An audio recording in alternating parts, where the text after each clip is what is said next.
Bank যদি মরতে হয় ব্যাংক মরবে, ডিপোজিটর বাঁচবে। আমরা মূল্যস্ফীতিও নামিয়ে আনবো, ডিপোজিটরের টাকাও ডিপোজিটর পাবে। আর এতগুলো ব্যাংক এইভাবে লুট করার ঘটনা তো বাংলাদেশ কেন পৃথিবীর কোনো দেশে হয় নাই।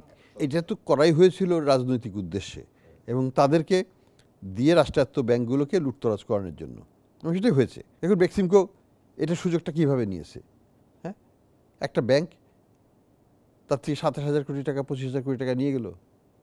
হ্যাঁ, অ্যাননটেক্সের মতো একটা প্রতিষ্ঠান 8,000-9,000 কোটি টাকা নিয়ে গেল।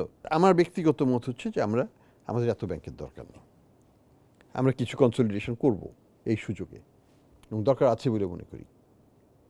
এবং সেটা সরকারি ব্যাংকেও হতে পারে, সরকারি বেসরকারি ব্যাংকেও হতে পারে। ব্যাংক রেজলিউশন অ্যাক্ট এটা রেডি হয়ে গেছে প্রায়। এটা এই 2-3 মাসের মধ্যেই এটা আমরা অ্যাপ্রুভ করে নেব সরকার থেকে।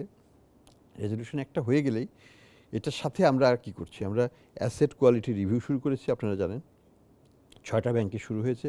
6টা ব্যাংকের এমডিকে আমরা ছুটি দিয়ে দিয়েছি যাতে নির্মোহভাবে তারা কাজ করতে পারে। এই 6টার পরে আমরা পরে 6টায় যাব, তারপরে 6টা, তারপরে 6টা, 24টা ব্যাংকে আমরা করব। এর মধ্যে সরকারি ব্যাংকও থাকবে। এবং তারপরে আমরা কি করব, আমরা তখন বুঝতে পারবো যে আসল প্রকৃত চিত্র কী। একই সাথে আমরা আবার ফরেনসিক অডিটও করছি, অর্থাৎ টাকাগুলো কোথা থেকে কোথায় গেল সেটা খুঁজে বের করতে হবে। কারণ এটা কিন্তু এভিডেন্স যাবে আমাদের ওই মামলা মোকদ্দমার ক্ষেত্রে, অ্যাসেট রিকভারির ক্ষেত্রে। সেটাও প্রক্রিয়াটাও শুরু হয়ে গেছে, সেটা কাজ চলছে। কাজে আমরা কিন্তু সিস্টেমেটিক্যালি আগাচ্ছি। এটা কিন্তু হঠাৎ করে এগুলো করা যাবে না। বিদেশি প্রতিষ্ঠান হায়ার করা, বিদেশিদের ফান্ডিং জোগাড় করা, এগুলো সময় লাগে। আমরা দ্রুততম সময়ই করে ফেলছি। এখানে এডিবি অলরেডি $1.5 বিলিয়ন আমাদেরকে কমিট করে রেখেছে, আগামী 2 বছরের মধ্যে তারা দিবে। ওয়ার্ল্ড ব্যাংকও কিছু কমিট করেছে, আরও হয়তো কমিট করবে। আমাদের নিজেদের টাকা আমরা দেব, বন্ড দেব ইত্যাদি বিভিন্নভাবে আমরা এটাকে ক্যাপিটালাইজ করব। পুরোপুরি তো আর 1 বছরে ক্যাপিটালাইজ করা যাবে না, এটা আস্তে আস্তে আমরা ক্যাপিটালাইজ করে 5 বছরে আমরা ব্যাংকগুলোকে একটা স্ট্যান্ডার্ড, ইন্টারন্যাশনাল স্ট্যান্ডার্ডে নিয়ে আসতে পারবো। এটা একটা রোড ম্যাপ, এটা একদিনে হবে না। কিন্তু আমাদের কিছু ব্যাংক রেজলিউশনের কাজ আমাদের খুব দ্রুততার সাথে এই বছরই শেষ করে ফেলতে হবে, এবং এগুলো আমরা করে ফেলবো ইনশাল্লাহ।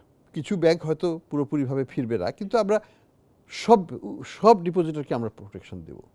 একে ব্ল্যাঙ্কেট চেক দিয়ে আমরা কাজ করব, কেউ এখান থেকে প্রতারিত হবেন না। ব্যাংকগুলোর সংখ্যা কমুক বাড়ুক সেটাতে কি আসে যায়। I am not for bank, I am for the ডিপোজিটার্স interest. আমাকে যখন জিজ্ঞেস করে ব্যাংক বাঁচাবেন না, না আমি ব্যাংক বাঁচাবো না, আমি ডিপোজিটরকে বাঁচাবো। আমাদের দেখতে হবে যে ডিপোজিটরের স্বার্থ রেখে আমরা ব্যাংকগুলোকে একীভূত করতে পারি কিনা, আমরা গুড গভর্নেন্স আনতে পারি কিনা, সেই জিনিসগুলোকে আমরা কাজ করব।